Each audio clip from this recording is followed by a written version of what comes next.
Camera on the back. Camera all the way on the back.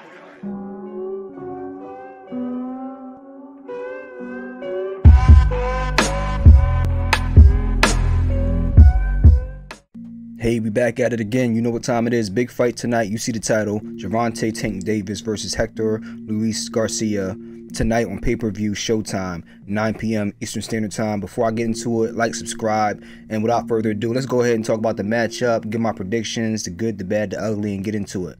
And we're going to talk about the undercard as well, because there's a lot of fighters that I'm very interested in seeing. But let's look at this matchup right now. Tail of the tape, Gervonta Davis, 28 years old, 27-0, ranked number 3 at 135.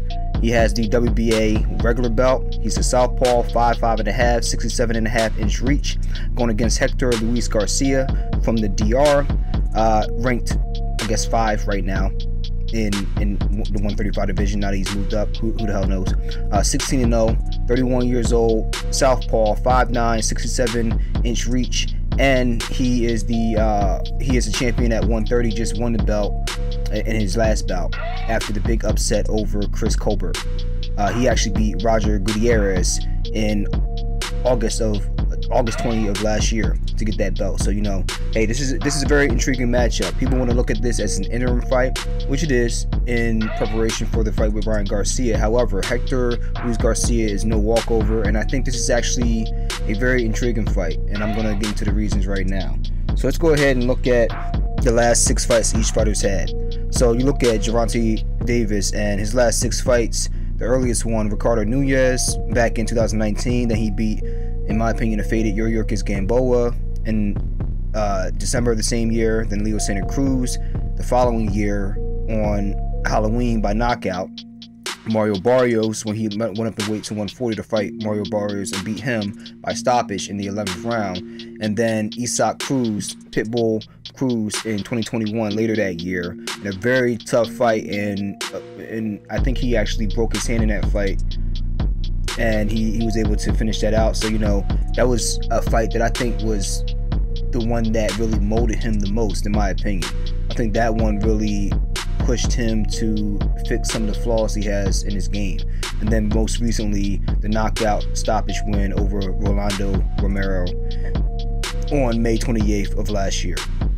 So I think he's had a good last 6 fights. I think he stayed active. He's had some solid competition, especially with Barrios and Cruz. Obviously, Cruz, smaller guy, come up in weight. However, he got to see a different style. I think that's what's most important that he got out of that fight.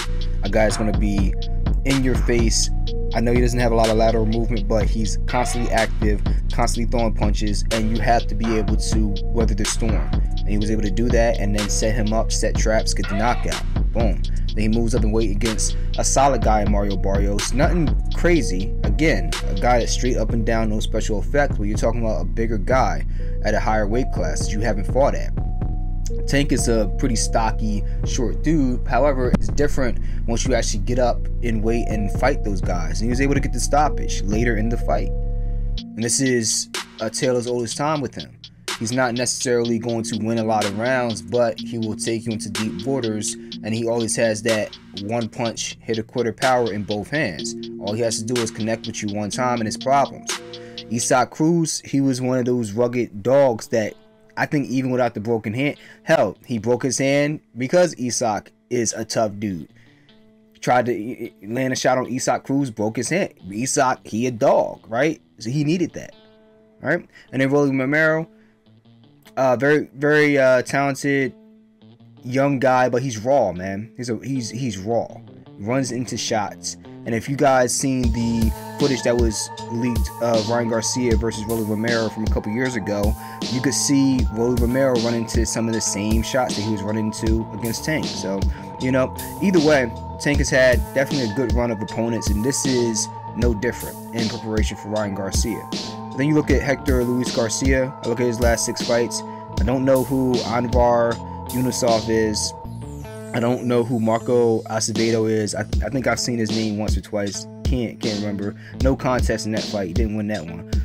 Now he had a TKO stoppage over Miguel Moreno Gonzalez. I don't know him if he's at 130 or whatnot. I don't know Isaac Avillar. He fought him in 2021 in December. However, this past year, 2022, was a big year for Hector Garcia.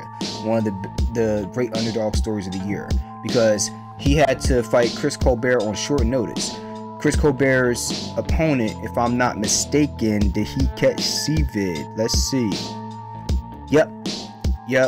He was a right. Roger Gutierrez was actually supposed to fight Chris Colbert on February 26, 2022 in the featherweight title eliminator, but he tested positive for COVID-19. So Garcia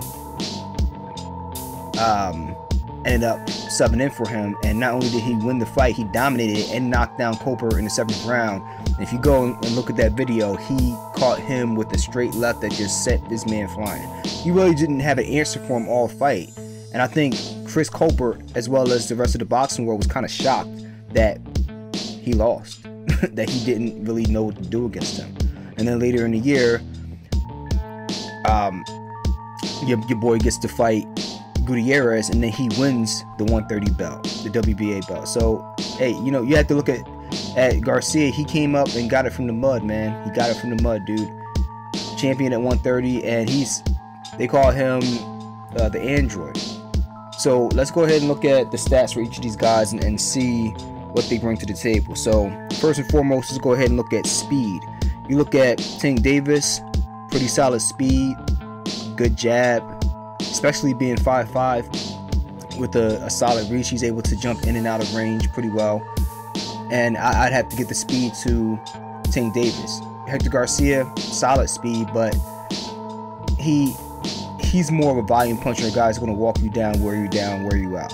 But speed-wise, I had to get that to Tank. Now, next we're moving on to power.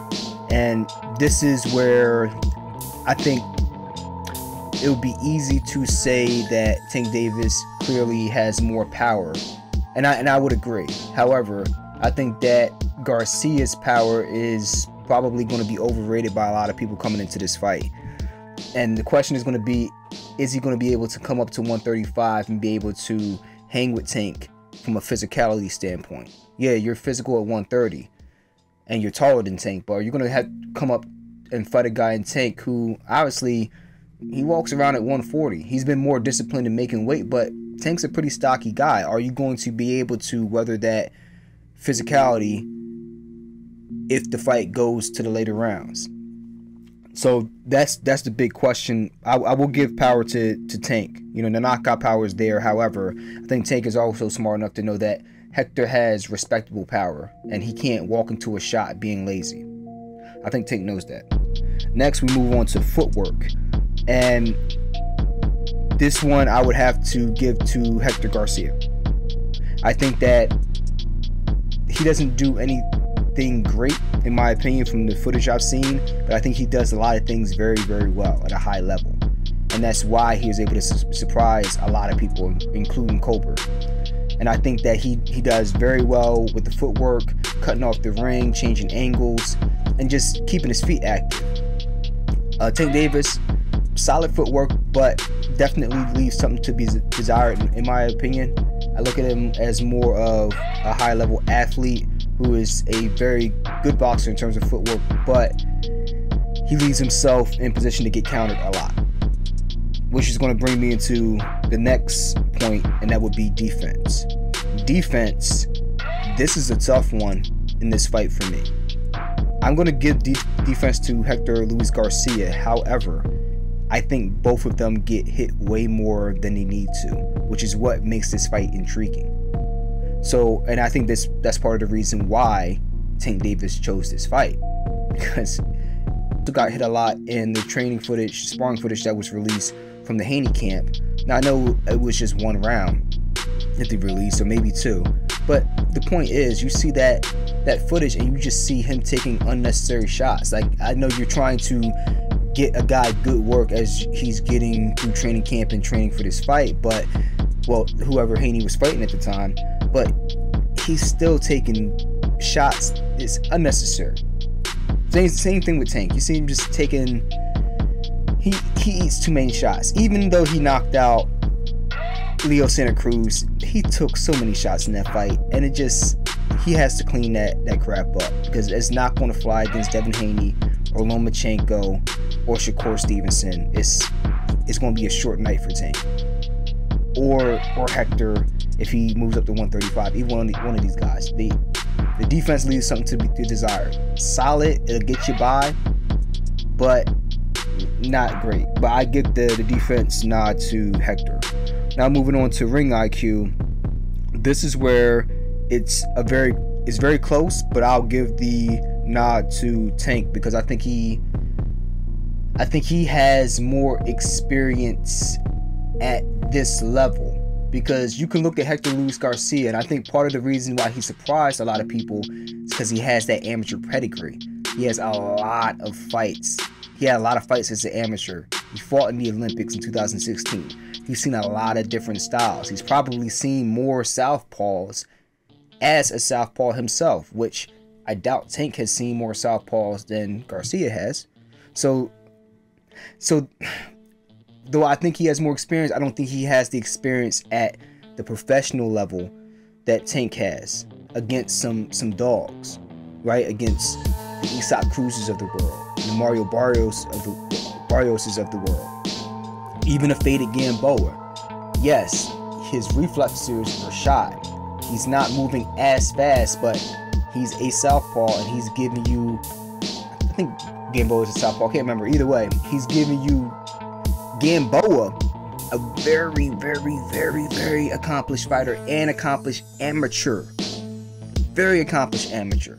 Giving him all these different looks. So Tank has got a chance to see some of the things that he wouldn't have seen fighting just professionally. He's seen some of the tricks of the trade and been in the trenches with some dogs. So that's why I give him the ring IQ edge. But I think it's very close. I think it's closer than people think. And that's another reason why this is a tough fight. One, because they both get hit a lot, and Garcia, while not as strong, still respectable power, and he has very good ring IQ. So there's a lot to be concerned about going into this fight for Davis. But I give the ring IQ a slight nod to Gervonta. And then experience, that ties back into what I just talked about, which is why I give the edge to Gervonta Davis, because I think he's just had the tougher fights and the tougher run in the last 6 fights, the last 2-3 years. He's been hella active with some good opponents. So I give that edge to Gervonta. And then X Factor, again, that one-hitter quitter power, I think that is... That on top of the fact that they both have something to be desired on defense, but Gervonta has more explosive power, is why I give the X Factor to Gervonta. He sets traps. You can be doing everything right for 5, 6, 7 rounds, and then he just set that trap that he had for you in round 2 and circle back to it and catch you one time, and then you're in trouble. So that's why the X Factor goes to Gervonta. And then overall, I had to pick Tank Davis. I think he's the overall better fighter. However, I just think that this is going to be the most difficult tune-up fight that he could have picked. Regardless of the outcome, it's a very, very tough quote-unquote tune-up fight. If or when he gets past Hector Luis Garcia, I think he's going to be more prepared to fight Ryan Garcia, and Ryan Garcia will be prepared to fight Gervonta Davis by sitting idle and just fighting nobody in January. But that's neither here nor there. Let me know what you guys think about that, who you picked, why you picked them, what you think about my analysis and whatnot. My pick is Hector Luis Garcia to lose by,